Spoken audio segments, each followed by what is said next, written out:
యుద్ధంలోనే ఉండారు. యుద్ధంలోనే ఉన్నట్టే కదా. ఎందుకంటే మొన్నటి వరకు వస్తుందా రాదా ఏం చేస్తారు అన్నప్పుడు వాళ్ళు చేయటం కూడా పహల్గామ్లో. ఎందుకంటే వాళ్ళు కాశ్మీర్కి వెళ్ళిన వాళ్ళు యాత్రికులు. ఈ యాత్రికులు వెళ్తే వాళ్ళను భార్యల ముందరే పేరు అడిగి బట్టలు ఊడదీసి హిందువులని ముస్లింను వేరు చేసి చంపటము అని అంటే ఇది క్రూరమైన చర్య. ఏమంటే కాశ్మీర్లో అల్లకొల్లోలను సృష్టించడం అయితేనేమి, భారతదేశంలో అల్లకొల్లోలను సృష్టించడం అయితేనేమి ఉద్దేశించిన చర్యగానే ట్రీట్ చేయాల్సిందే. దాని మీద దేశంలో కూడా ఏమున్నదంటే ఒక భావన ఉన్నది, పాకిస్తాన్కు టిట్ ఫర్ టాట్ చేయాల్సిందే, గుణపాఠం నేర్పించాల్సిందే అనేది ప్రజల్లో ఒక భావన అయితే ఉన్నది.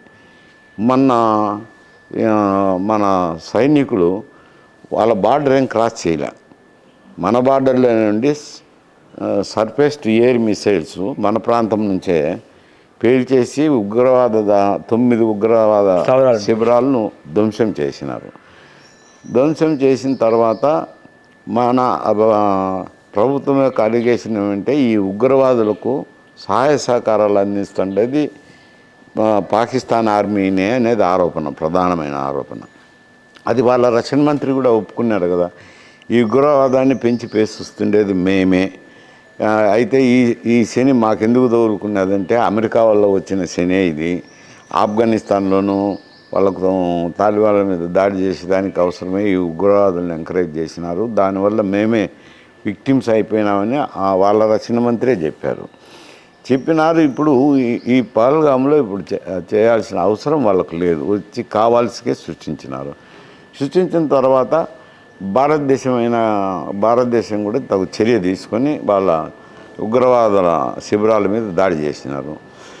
అంతటితో ఊరుకుంటే పోయేది. ఇప్పుడు మళ్ళీ ఉగ్రవాదుల ముసుగులో పాకిస్తాన్ సైన్యమే బార్డర్స్లో అటాక్ చేస్తున్నారు. మనాళ్ళు తిప్పి కొడుతున్నారు.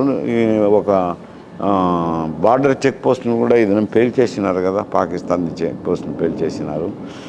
వాళ్ళ రాడార్ వ్యవస్థను కూడా దెబ్బతీసేసినారు. ఇప్పుడు విమానం వెళ్ళినా కానీ, రాకెట్లు వెళ్ళినా కానీ కనుగొనే పరిస్థితుల్లో లేరు వాళ్ళ రాడార్ వ్యవస్థ. మనకు సరితూగాలంటే పాకిస్తాన్ కొద్ది కష్టమే, యుద్ధం ఇద్దరికే జరుగుతాయి. కాకపోతే చైనా వాళ్ళకు సహాయ సహకారాలు అందించినా కానీ ఇబ్బందికర పరిస్థితి ఏం లేదు.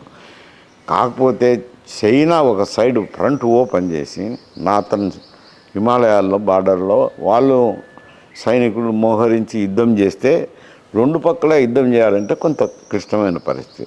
వాళ్ళ ఆయుధ సహకారం చేసినా, ఇంకొక సహాయ సంపత్తి ఇచ్చినా కానీ పెద్ద సమస్య లేదు. ప్రపంచ దేశాల్లో కూడా 52 దేశాలు అయితేనే మద్దతు పలకడం జరిగింది. భద్రతా మండలిలో కూడా చర్చ జరిగినప్పుడు అందరూ కూడా మీ దగ్గర ఉగ్రవాదం లేదని చెప్తారా అని చెప్పి పాకిస్తాన్ రాయబారిని నిలదీయడం జరిగింది కదా. ఆయన జవాబు చెప్పుకోలేని పరిస్థితి ఏర్పడింది. అది ప్రోత్సహించడం తప్పే ప్రభుత్వం. హైదరాబాద్ మీద కూడా ఏమైనా ఎఫెక్ట్ ఉండే అవకాశం? హైదరాబాద్ మీద ఇంత దూరం ఎఫెక్ట్ ఉంటుంది అండి.